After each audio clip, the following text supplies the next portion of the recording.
Welcome back to Taboo Talk with Sarah, the podcast that breaks the silence, fosters hope, and tackles the tough stuff so you never feel alone. I'm your host, Sarah Jordan Ross. I'm a wellness coach, mum of 3, and I've spent the last 25 years or so holding space for real, honest conversations, the kind you won't always find on the highlight reel, but the kind we need to be having. Today, I'm thrilled to welcome Maria Phipard, a dedicated parenting coach and founder of Parents with Purpose. Maria specializes in guiding parents through the complexities of raising children with empathy and confidence. Her journey into coaching is interesting, and her approach is both compassionate and practical. Maria, welcome to Taboo Talk. It's great to have you here. Thank you for having me, Sarah. It's exciting to be here. Yeah. So, can you tell us a little bit about what led you into becoming a parenting coach? Because it's not the typical traditional career route. Yeah. I think this career chose me more than I chose it because, life happens, hard experiences. And years ago, my son started to have suicidal thoughts, and the system failed us.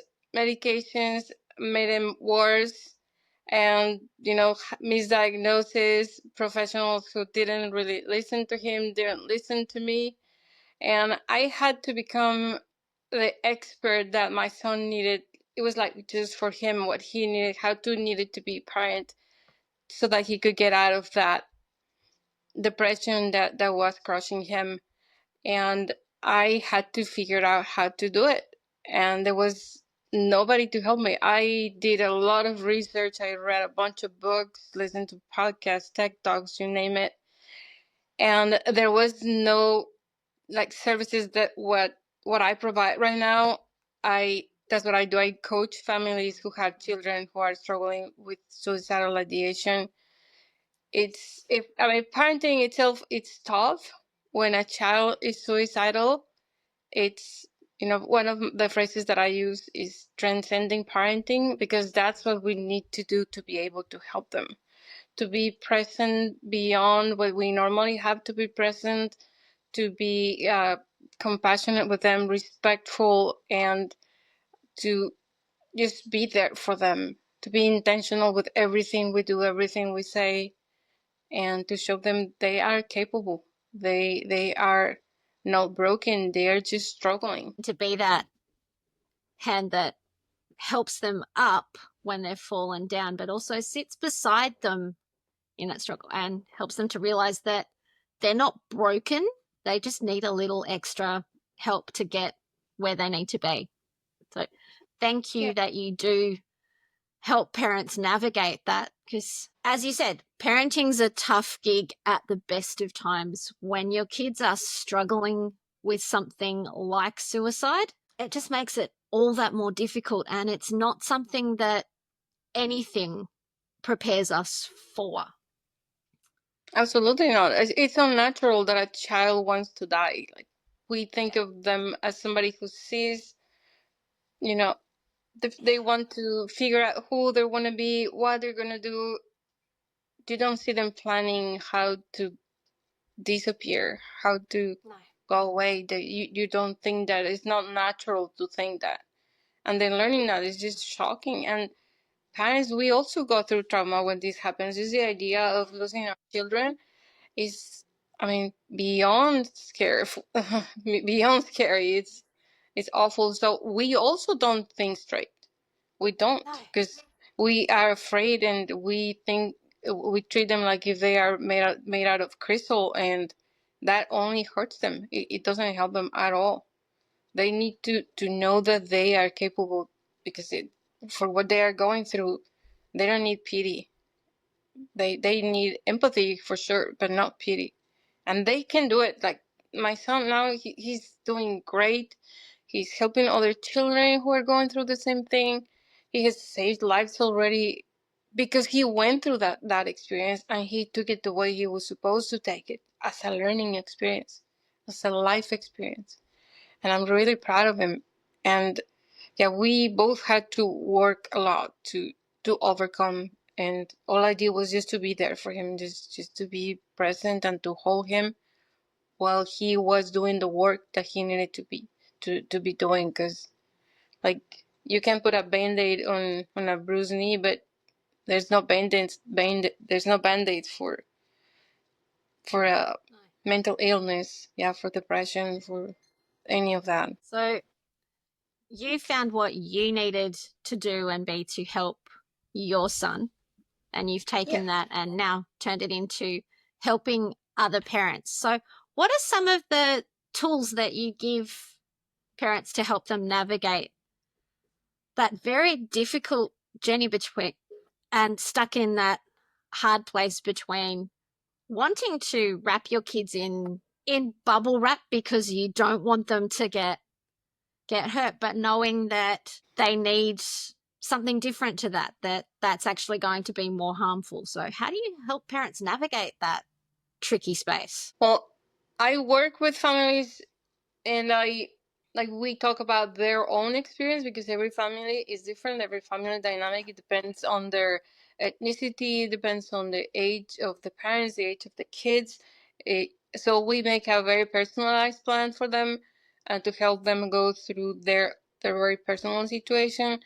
And we just start by being emotionally present without suppressing any emotion, without telling them what to think, how to feel, because it's just absurd that we do that. And we do that as parents.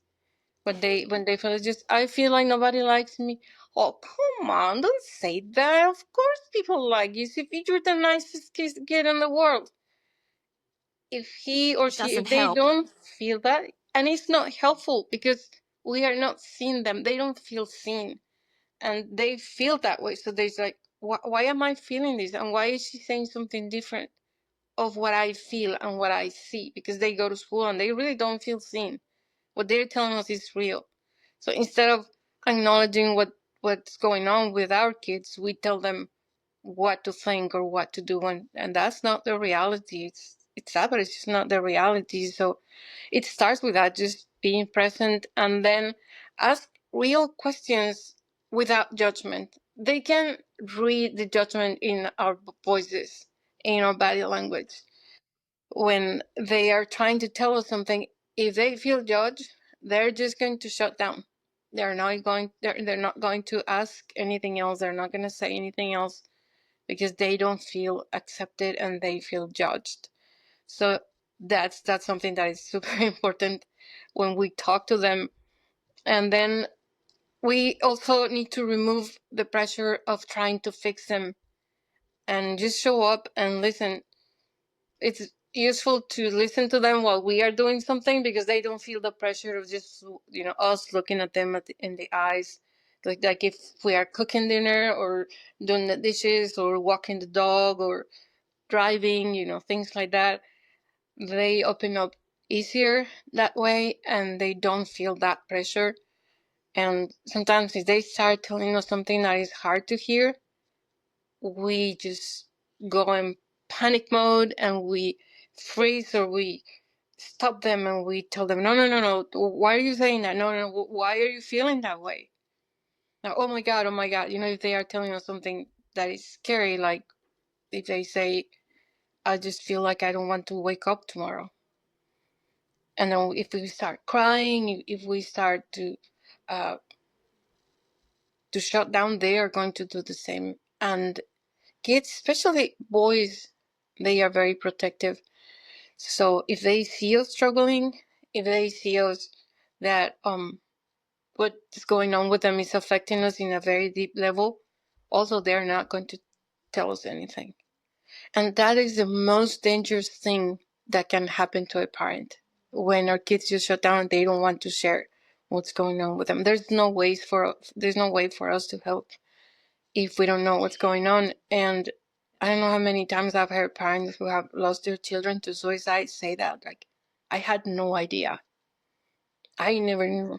He or she, they were successful, they seemed happy, and they seemed just like a normal kid, and then one day, they are just gone. And if we don't open up that space for them, they are in danger. If if they are having these thoughts and we never know. So, and then we have to also check our homes, remove anything that is dangerous. If we have the suspicion that they want to harm themselves, and we need to also get them help. But many times we don't see if the help is working or not. And not every therapist is made to help just any kid. There's different techniques, different personalities. If it's a woman or a man, if it's older, younger, there's many factors that play here. So we have to see results. If our kid never wants to go to their therapist, that's a red flag. They they're going to resist at the beginning, but if they are really getting the help they need, they are going to want to go to see the therapist because they feel heard, they feel like they are getting tools to get better. So if none of that is happening, then we fire them. There's many, and there's nothing wrong with that therapist. Same way there's nothing wrong with our kid. It's just they're not a good match. Yeah. And that's the thing that, like, these kids, they need to be able to find that safe space to open up, whether it's with a therapist or with their parents. And the common theme with suicide appears to be that whole nobody ever knew. They didn't know that somebody was struggling. And I'll admit that was part of why I started this show. Was a song came on the radio called Whiskey Lullaby, and it is actually about suicide. And one of the lines in that is nobody ever knew. And it's, yeah, nobody ever knew because nobody talks about it. We all go through these silent struggles thinking we're all by ourselves and nobody understands, nobody sees us, nobody hears us. Yeah. We need to have those conversations of you're not alone. Yeah. And to talk about it because it happens a lot and it's just a normal feeling. It's a normal human feeling. The same way that we take our children to the doctor if they have a broken leg, we have to, and ask for their mental health and ask those real questions. Have you ever thought about killing yourself? And have you ever thought about harming yourself? How are things at school? How are they treating you? Do you like going to school? If they pretend they are sick or whatever when they have to go to school, there's something there going on. And sometimes we just choose to be blind because we are overwhelmed with work, with life, with whatever, and we don't see those things. So, and it And if starts we're with overwhelmed, prevention. odds are so are kids. Yeah, yeah, and we are also human. I'm not judging anybody. I just want to create awareness and to tell parents out there to have these conversations with their kids and to spend real time with them, quality time, not just sit on the table or in front of the TV and looking at the phone or things like that. Go on a date with them, take them out for ice cream or breakfast or uh, I don't know, go to a theme park. There's so many things that they can just walk in nature, go kayaking, something, whatever the kids enjoy. And take them on Dating your they kids is actually fun. yes, they are a lot of fun. And they I have found also that they are very wise. And then we adults dismiss them because they're children, they don't know what they're talking about. No, like my child, since he was very little, they are aware of things that we just kind of we lose these things because we are so busy, and so there's so much noise in the world that there's things we don't see, and they are not like that. Their mind's still like very pure. And my son has taught me many things and made me reflect a lot of things with the way I was parenting him. uh like if I told him to do something and he would find an easy way to do it, and I was like, But why did you do it that way? I told you to do it this way. Because the way you said it was harder than the way that I found that I can do it. And I wanted you to do it that way to learn like that. I know it's a struggle, but it's okay to struggle in life. But why am I going to struggle if I can do it easy? Why do you want me to struggle if I can do it easy? And I had no answer for that. He says things like, why do parents want us to struggle at home? At home, I want to feel safe. I don't want to feel like it's the streets. I don't care if the neighbor or the person in the store yells at me, but if you yell at me, that hurts me. And he's like very very honest and very open like that. And I think the thing that I did right is I listened, and he said, I was like, yeah, it makes sense. Like, why would I want him to struggle to do something that can be done easier? And it's smart to do things faster or in an easier way. So why am I going to tell him not to? And if That's we the thing, I create that suppose. safe space,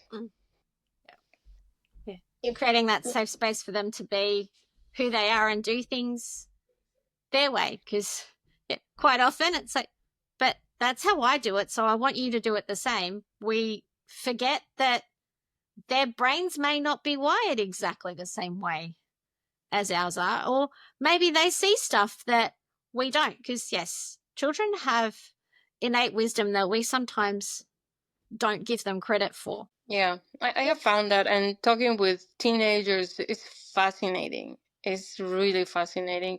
Beyond the silliness, beyond the talks about farts and things like that, especially boys love to talk about that. Who Um, doesn't love a good fart joke? right?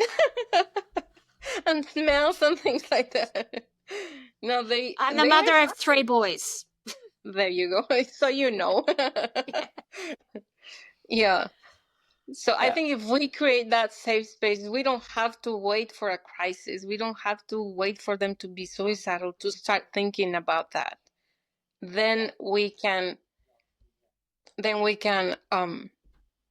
whenever they struggle, they're going to come to us and they're going to tell us, and then we can help them. Then we can find the right help. Then if I had a really really bad experience also with one of those hospitals where they put kids when they become suicidal, and I learned horrible things about these places. So I'm not pro of those places unless there's like a really really bad situation when they need to be watched 24/7, and if the parents are not able to do it, then of course their safety is first.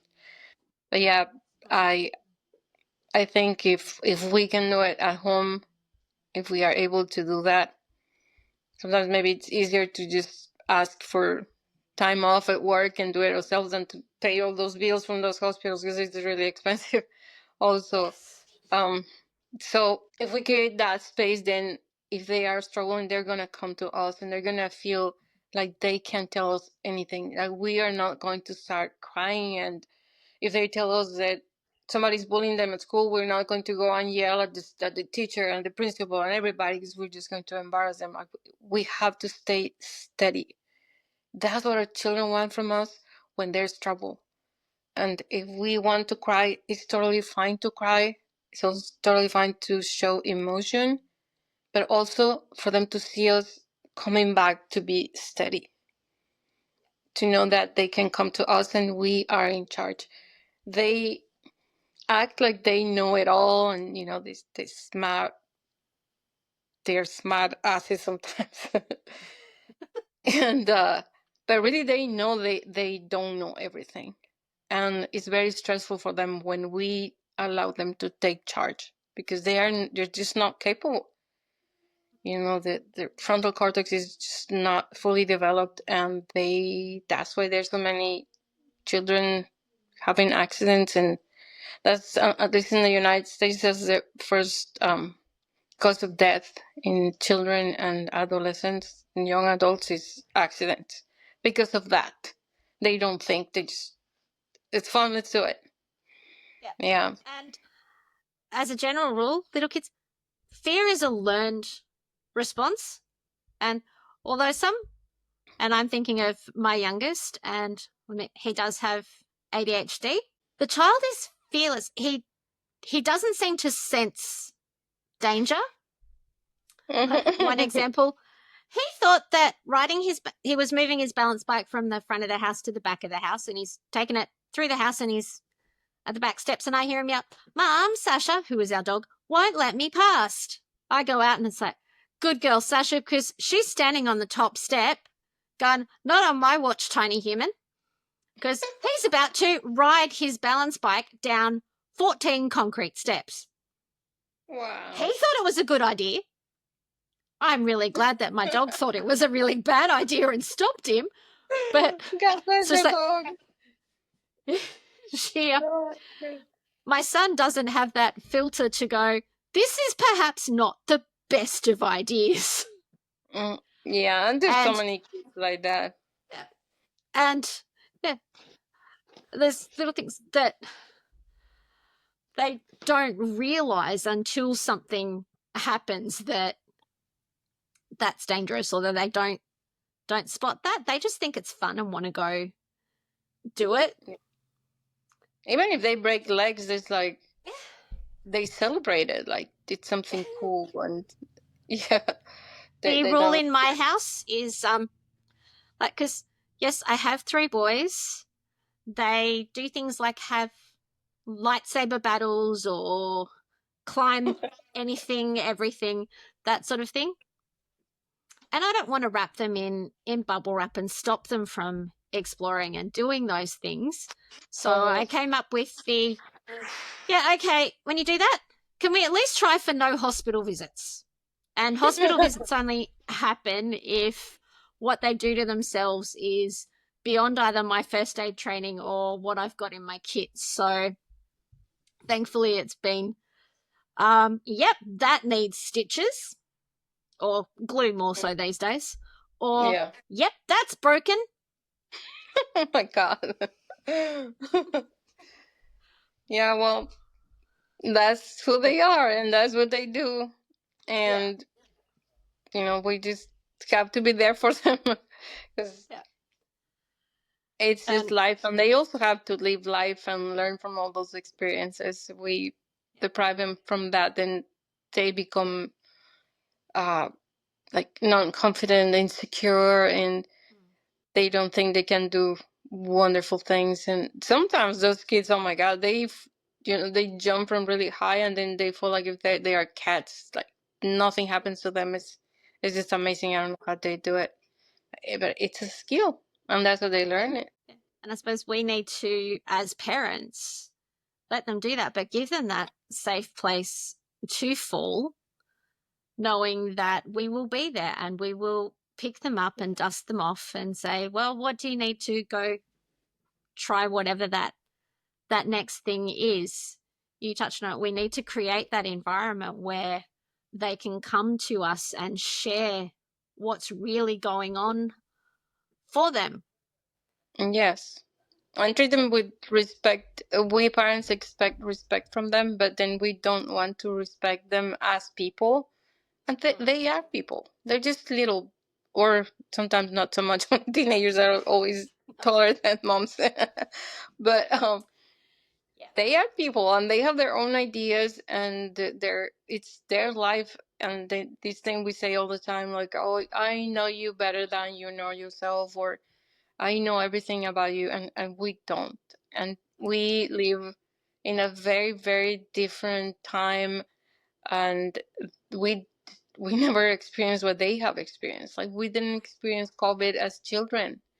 We didn't experience, this social media bullying going on, and the phones, everybody's on their phones, and this disconnect we have now as people. So no, I wouldn't like to be a teenager at this time. So No, that's also another either. assumption I have to get rid of. Mm-hmm. Yeah. And if we think we know them better than they know themselves, we should probably make sure that they know themselves as well as we think we know them. Yeah. Just my little take on it. No, you're right. I'm sure we know a lot about them. We know when they are lying. We know when if they are down, things like that, because we live with them. That's just normal, and we have a special connection with them. So as moms, but we don't know everything about them. They hide a lot of things from us.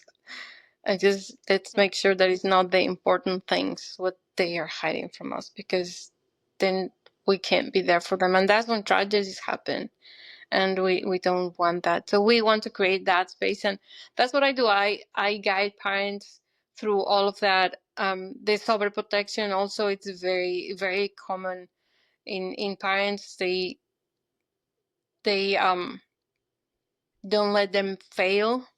If they forget the computer at home or homework or whatever, then they take it.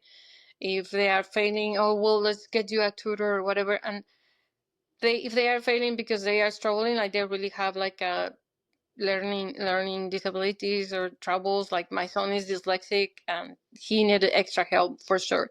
But if I notice that he has a bad grade in science or social studies that I know he can do very well, I'm not gonna get him any extra help, because he's just choosing to do something else instead of studying. So if I do that, then I'm just not helping him at all. So all these things are really hard to do. When they do it with a coach, the coach is pushing them to a parent, this is happening, so what do you want to do about this? And with very meaningful and deep questions, we help them to understand themselves as parents and what their goals are, where they want to go, and what they need to accomplish to go to that place where they want to be. Because it's very hard.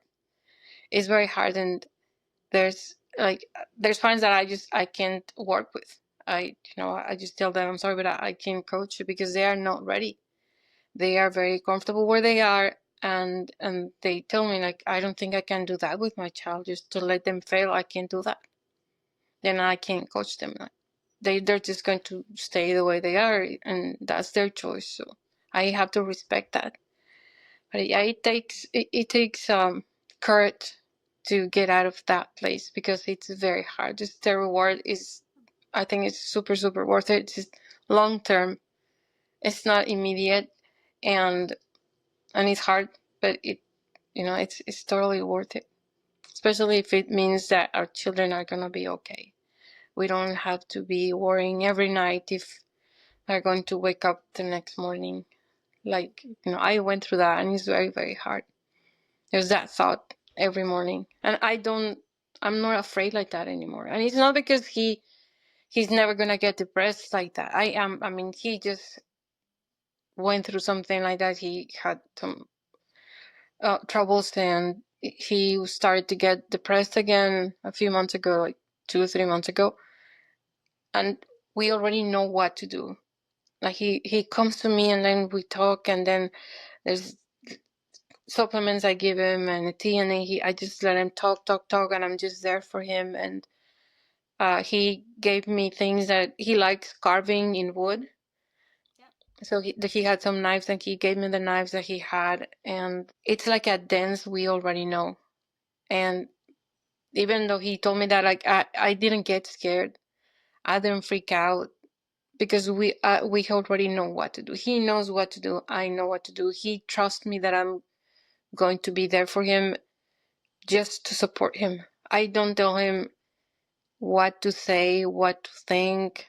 I don't minimize his feelings. I don't let him. I don't tell him not to cry or not to be sad. It's okay to be sad. It's okay to cry. It's okay to be angry. And then he just processes all his feelings, and then the next morning he was fine. And that's the thing. We have to feel those feelings in order to deal with them. You can't, as cliche as it sounds, you can't heal something that you're not prepared to feel. And sometimes we squash down what we say are the bad emotions, like anger, resentment, those kind of things. But we forget that they're two sides of a coin. If you squash down all the so-called bad feelings, you end So up cool. squashing down the good ones and disconnecting from them as well. And then actually feeling things becomes really hard. So we need to create that space where it's safe for our kids to just feel whatever it is they're feeling and for us to help them work through that and create Yeah. that space where they can do that with us so that then we actually do know what's going on with them and then can help them with where they're struggling. And they Yeah. know, like your son did, when that struggle comes up again, I can go to mum and she's going to come alongside me and help me. She's not going to tell me what to do. Because sometimes the person who's struggling, they know what to do on some level. They just need somebody to help them get it out and figure it out. Yeah. And I'm glad that people like you train parents on how to do that because, well, most things that we do in life, we get taught how to do them or shown how to do them. And yeah, okay, sometimes we have great parents in our lives as role models, but it's not something that everybody has. And there's not so much a rule book on how to do it or a follow this recipe and your kid's going to turn out fine. It would be great if there was, or if there was a one size fits all. So you do this for that kid and you do the same thing for that kid and it's all going to be exactly the same. That would make life way too simple though, because I know my 3 boys could not be more different if they tried. And the Yeah. things that work for one of them Don't work for the other ones. doesn't work. Exactly. And we need to learn how to parent each kid. Yeah. Because they have different needs. And it's the same with every family. And it's the same as in schools. They teach all the children the same way, the same things. And it just doesn't work. It doesn't work. I love the Montessori system because they don't teach that way. It's just, I love that system. And with kids it's the same. And then when they are struggling, we treat them as they are broken, and they are not. They're just struggling. Um they are overwhelmed and emotionally isolated. They feel unseen. They feel all these many feelings. So we just have to sit with them. And sometimes they talk, and if we let them talk, we just sit quietly listening to them. They talk to themselves and they come with the solutions themselves. Like the same thing that we will tell them, that we are, it's like the struggle is real because you want to tell them just so many things and you want to give advice and all that. And it's like almost I have to bite my tongue not to do anything. But he starts talking and talking, and then he comes up with what I wanted to say on his own. He already knows these things, and he just needs a space where he can be himself and he can talk and all that and process his feelings. And then I think he was like, "This is silly. Like, why am I even thinking? Why am I being worrying about these things? No, this is not who I am. And if this happens with this person, then blah blah blah." They figure it out. Sorry, they figure it out by themselves. We just sit there with them, and it's amazing to see. Honestly, it's amazing to see how they figure these things out, because that's when real healing happens. It's not something. Okay. Are you still there? What I was saying is that it's amazing to see them figure it out, because that's real healing, like happening in real time, right in front of my eyes. It's not something they learned from somebody else. It's not something that was taught to them. That was, I didn't have to lecture him on it on anything. They figure it out themselves, and it's like you can see in their faces, like ting, something Light clicking, bulb. and that's real healing, and that's real learning, and they just go through it. The only way to move forward is through. So That's what I have seen, and I love my work. It's very hard, especially because I went through that experience. Just to hear other parents talking about their experience kind of brings back memories and things like that. But I really think this is my purpose, and it happened to me for a reason. And I didn't get any help. It was very hard for me. I had to learn many, many things by myself, read all the books, listen to all the podcasts, all the tech talks and all that. And I was able to create this program and to help parents and families and to give them the help that I didn't have and that I think is very important, because time is of the essence when our kids are struggling with suicidal ideation. We can't wait that long. Sometimes, there's parents who have kids, they have attempted suicide several times. Normally, it's girls the ones who do that, and kids are more successful. I'm sorry, boys are more successful when they try to do it. They normally succeed. They try harder things than girls. But yeah, we don't want that. Like, we want to help them as soon as possible, and we want to prevent that from happening and create that space in our houses. We are powerful. Parents are powerful. We don't need to have some expert to come and tell us what to do with our kids. We have that power. And this is great news, because it depends on us. If we create this space in our homes, and we create these relationships with our kids, then we can help them. We don't need to go through all that system or to wait for somebody to help them. We can do it ourselves, and nobody's going to care as much as we do for them. That's for sure. Psychiatrists, psychologists, counselors, they have a lot of patients, a lot of people, and for them it's just another one. And for us, it's like our whole lives, our kids. So that's great news. The way I see it, it's great news that we have the power, that we can do something about it. We don't have to wait for somebody to come and rescue us. Yeah, and if you think your kid is struggling, chances are they are. So start the conversation. And is there anything that you'd love to tell parents who are in that overwhelmed, I know my kid is struggling, but I don't know how to help them? What advice do you have for them apart from listening? First is to, if they think they are already struggling, first is to take care of things to make their homes safe. I'm talking about removing anything that could be harmful, um, ropes, guns, knives, substances, whatever, cleaning stuff. Some kids, they harm themselves with that, and get them the help they need. Make sure that is the right help. Get involved, not just go and fill out the paperwork and just leave them there. Talk to the therapist, see what they are about, see if they have experience with the whatever is going on with your kid, whatever it is, and their how many years of experience they have. And it's very important to see if your child connects with them, because if they don't connect with that provider, they're not going to open up to them, and then what's the point? Yeah, so that's the first thing. And then presence, and to create that safe space for them, that is crucial.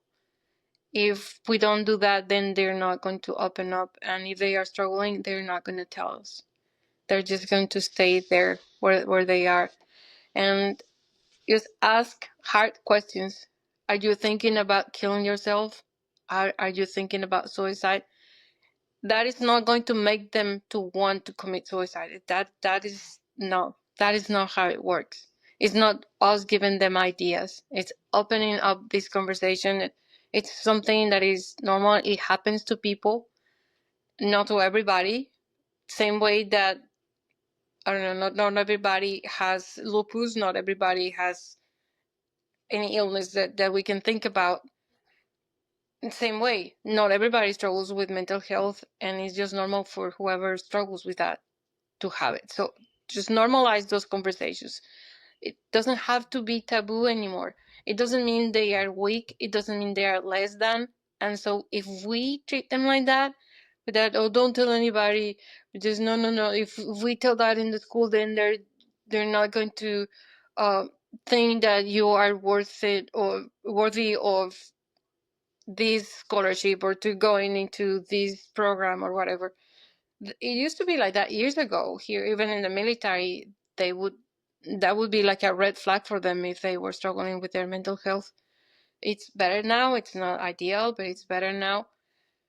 But if we normalize it, we parents, if we normalize it, talk to them as, it's they are they are sick. It's an illness, and talk to them and ask real questions. Not Don't be afraid of the answer, and be prepared for hard answers because they might say yes. Then what are you gonna do? Visualize that in your head and think what you're gonna say before you ask the question, because it's a very hard one. And if they say yes, if we freak out in front of them, if we start crying, if we have a panic attack, if we start to say things like, oh my God, I've given you everything, what haven't I done for you? How can you say that you have everything? There's so many kids in the world that would like to be as lucky as you are. And how can you think that you have a wonderful life? And they're just going to shut down. They're going to Because feel. while it looks like you're listening, you're actually making it all about you, not about your kid and what your kid's struggling with. And that's exactly what we're doing when we say things like that. We feel as a failure. We feel like we failed them as parents. We didn't do things right. We did something that made them become suicidal, which is also, I mean, unless we are abusing them and we are putting them down, and there's like mental and emotional abuse, things like that, then yeah, that counts a lot.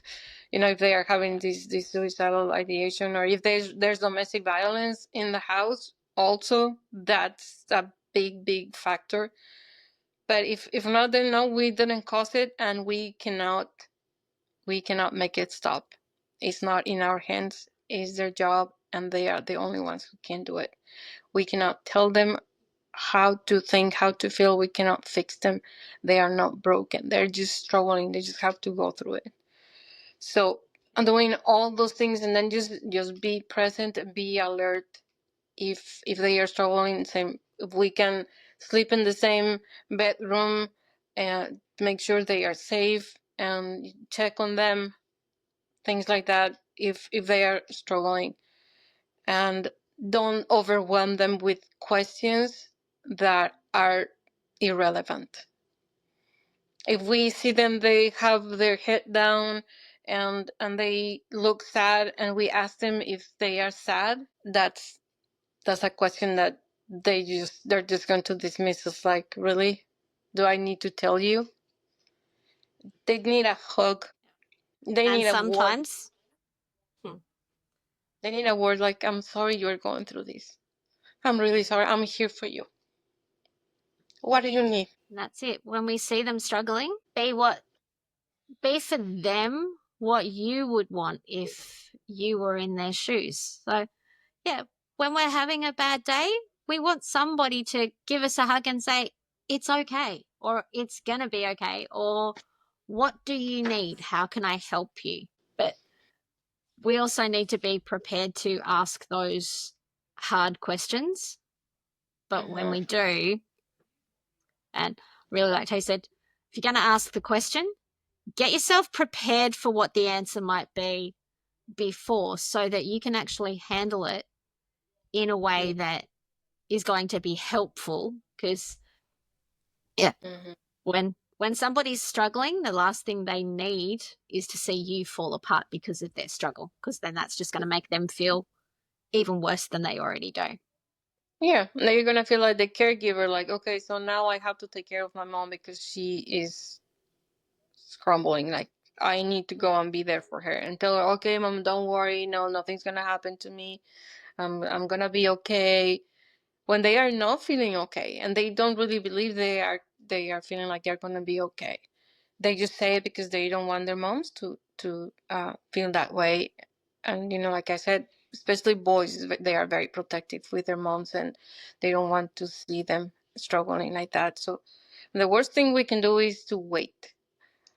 Sometimes we see the signs. I have worked with families, with parents who they saw the signs, but they say things like, "I just didn't think that was it." I heard them say in conversations, like, "Oh, sometimes I just wish I wasn't here. Sometimes I wish I would just disappear. I just didn't uh, wake up in the morning." And they go like, "It's just he was angry, so he said it because he was angry." And they don't ask further. They don't, that's not the right moment to ask. We have to just let them just let it all out. And then after, when they are calm, then we ask the question with empathy, judgment free. Like, we if they see like the smallest um sign that we are judging them, and we are going to tell them why they shouldn't feel that way, or why they are being ungrateful, and why they are the luckiest kids in the world and they shouldn't feel that way, they're just gonna shut down. So it's a lot of things. And like I said before, we are also going through trauma when our kids are struggling. It's a family thing. It's not only us, the dads and the siblings also, because they are afraid they're gonna lose their siblings. And then when one of them is struggling, it's like the parents' attention goes to that kid. The other ones feel abandoned. So it's a whole family dynamic. And I work with the whole family, and also, to let them see that your other children also know that they exist. And because this child is struggling right now, that doesn't mean that you don't love the other ones or you don't care about the other ones. Like, make time for them. Take them also for on a date, and to do something fun outside of the home where everything is drama because of what's going on right now.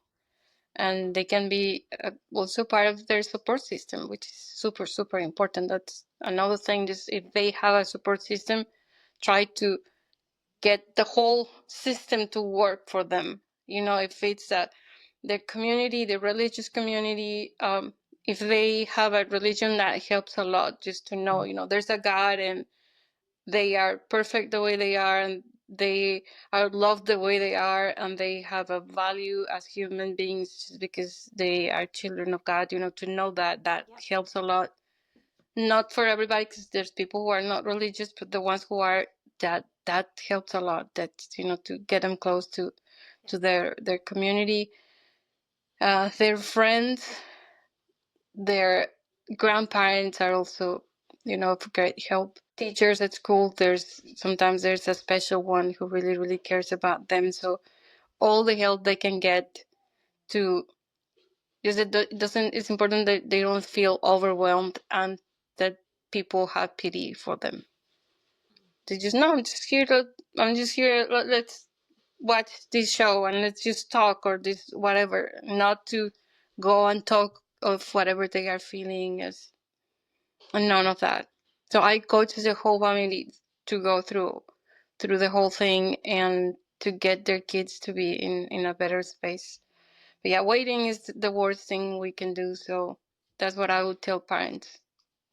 Get them help. Set your home to be a safe harbor for them, to be a place where they want to come back. If they need to go to a mental health facility for whatever reason, that they come back home and they feel safe there. They feel they want to be there. Many times when these kids go to these places, is because they have a lot of troubles at home. So they go to the hospital and they get better, because they have like therapy every day, group therapy. They see counselors, they give them meds or whatever, and then they go home to chaos, to judgment, to narcissistic parents. It's they go back to whatever they had before, because that's what made them have all those problems. So we as parents have a lot to do with them. We can help them. We have that power. We just need to educate ourselves, and to put ourselves in that mental space, and to believe that we can help them, and to think about them and not about us. It's not, how people see us, or, oh, everybody's gonna think that I'm an awful mother because now you want to kill yourself, and they're gonna think that I abuse you or something, that I'm a horrible mother because how come your kid wants to kill himself? And yeah, that's not the right attitude to have. And the reality now, 1 in 4 kids will have mental illness of some kind, will struggle with mental health issues. Mhm. Several. Suicide is the reality. Yeah, So, 20% or 20 plus, depending on the country. yeah. Yeah, and the United States is the second cause of death Mm. between kids between 10 and 24 years old. Yeah. People. Suicide being the leading cause of death for that age group is, so it's something that so many parents are facing. So the last thing that any of us should do is judge anyone because, well, people in glass houses shouldn't go throwing stones. But what we should do is, how can we help and support each other? And our kids are struggling more than they ever have. So how can we actually help them, not just keep things going? What we've been doing obviously hasn't been working on the Mhm. whole, because we still have a lot of kids who are Yeah. struggling far more than they need to. So, and I love how you brought up that it's the whole family. Now, I've said for years, more so with cancer or with chronic illnesses, a person doesn't get those, a family does, and then by extension, a community does, because that is going to affect everyone. Now, I know 2 of my boys do have extra needs. I don't like the term special, but extra needs. And I have one who doesn't. So I try very hard to make sure that in the midst of all the extra medical appointments or extra things, that he doesn't get lost in the mix. And Mhm. yeah, it is little things like taking him for ice cream or playing a game with him or finding that thing that really connects us Mhm. so that he still feels special too. But yeah, it's and for the person who's having the issues, letting them know that they're not alone in that is a really big thing. Yes, and also take care of ourselves as mothers. Yeah. Um, we immerse in our children's problems when this is going on, and if we are not okay, they're not going to be okay. So it's also important to give ourselves time to go and vent. Since we can't express all the fear and all that in front of our children, it's important to go somewhere where we can vent. Get a therapist, get a coach, go to your priest, go to your pastor, with your best friend, your mother, whoever, your spouse. Well, not because they're both going through the same thing, and sometimes you want to. There's a lot of fights in the family Yeah. because of that. So not everybody needs their own space. You Do need to find something that, somebody outside of it that you can go blah at yeah, or exactly, with. yeah, Yeah. yeah, and cry and scream and do all those things that you that you wanted to do when you learned what was going on in your home. Go and do all those things, just not in front of them, because it doesn't help. Just do what helps, and that's all we can do for them. And yeah, it can be done. That's I think talking about these things. Like, I'm having like trouble like in social media to grow an audience because of the topic. It's suicide and it's kids and all that, and having conversations with people is not. Suicide is not a sexy topic, so people try to avoid it, and we have to stop that. We really have to stop that so that we can help people who are going through that, because it's just normal. It's a human experience, and we can go through it. We just have to normalize it so we can all get help. And we can be present and protective and proactive and let them go through the struggle, and they're going to become stronger, wiser.